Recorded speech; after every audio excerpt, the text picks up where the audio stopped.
Alice McCaul was a financial benefactor of Scotch College during a time of great need. She donated money for many projects around Scotch, including the conversion of the horse and coach stable into a physics laboratory during 1939. Later in the year, she kindly donated further funds for the rest of the building to be converted into a chemistry lecture theatre.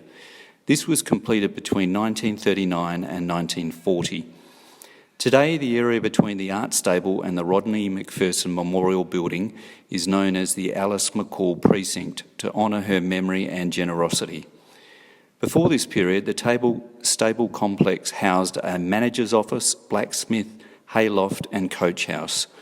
The building was used as a gymnasium, woodwork shop, and during World War II it housed munitions for the servicemen attached to the American hospital.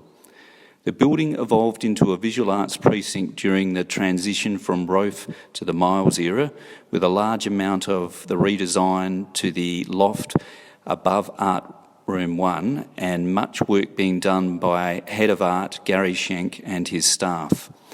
Rowena Lethbridge was also an outstanding head of subject, overseeing a large number of art and craft activities conducted in a timetable which featured a 10-day cycle that allowed an afternoon for students to explore leatherwork, pottery, basket making, and a wide variety of alternate skills with professional makers.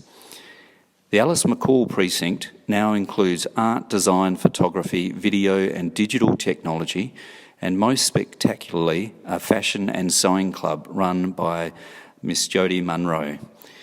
During recent remodelling of the stable floor, students and staff conducted a supervised archaeological dig and discovered many items in the ground indicating the building's diverse usage and history.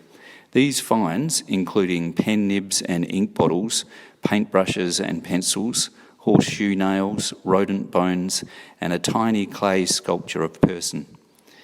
The largest volume of finds other than concrete was a 100 years of disconnected plumbing pipes ranging from lead to copper and plastic.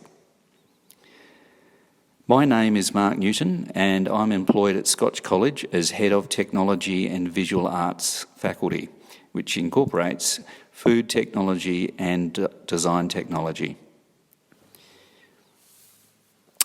I've been a teacher at Scotch for 36 years. I started at Scotch when I was just 21 years old. I had just completed a Bachelor of Education in Secondary Design. At different times, I've been both a middle school and senior school head of house. I coached and coordinated volleyball for over 25 years. I was the state coordinator for the South Australian Teenage Fashion Award for 5 years, and I've been head of the Technologies and Visual Arts faculty for 9 years. In my early years at Scotch, I worked with Annette Hassam, Rowena Lethbridge and Ken Surridge.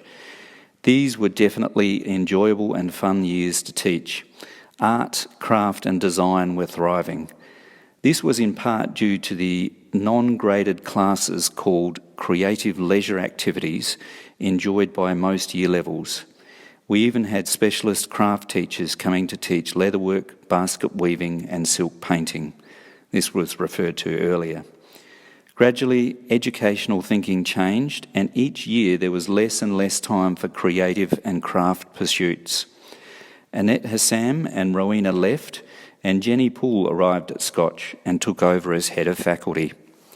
The creative leisure activities were no longer offered and there was more pressure to include new subjects on the timetable. And with this, the art department started to shrink. We developed photography into a visual arts subject around the year 2000.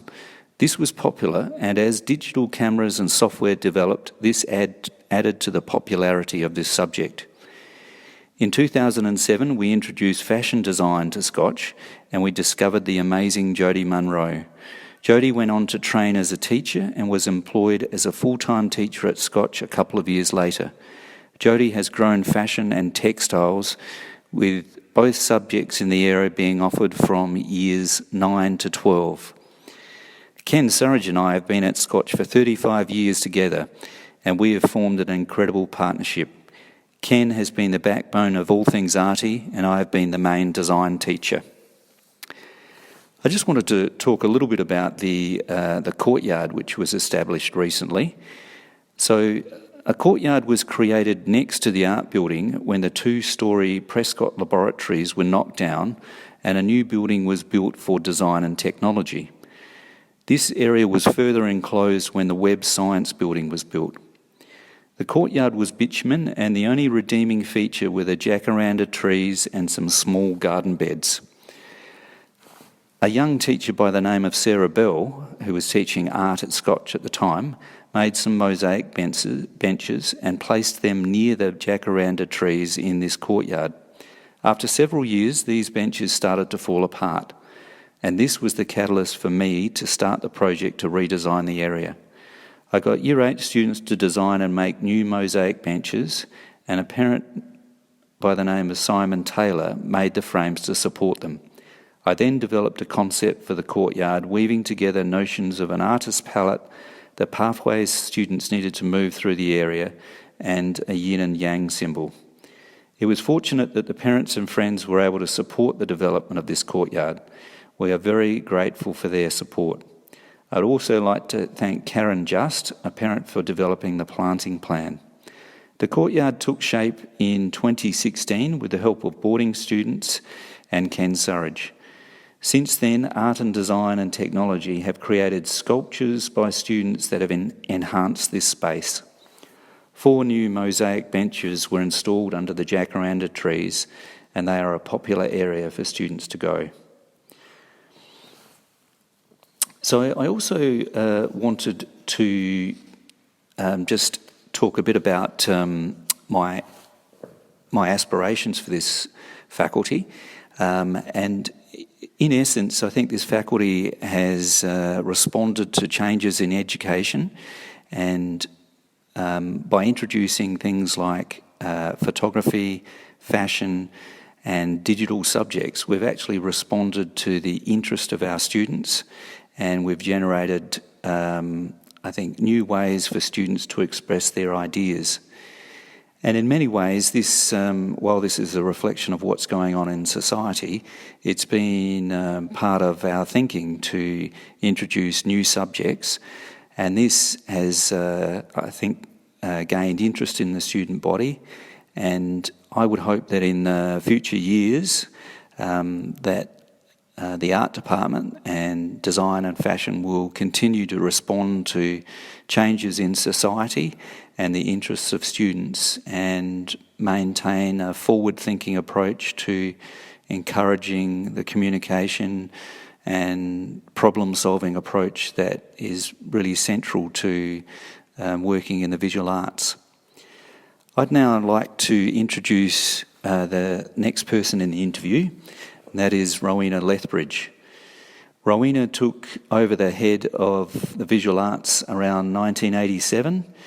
Rowie, as she liked to be called, was a positive, hard-working and enthusiastic leader of the art faculty. She possessed a great sense of humour, and her laugh was distinctive and followed wherever she went. It was obvious to her students that she was a dedicated, passionate and knowledgeable visual art teacher. However, I do remember one story when she was teaching, which possibly just says how quirky Rowie was. Rowie showed a video to her art students on tattooing and body piercing. At the end of the lesson, she jokingly said to the students, "Your homework is to go home and do some of it." The next day, when Rowie was teaching the same class, she saw, to her horror, a student showing another student the body piercing she had done on her belly button at home the previous night.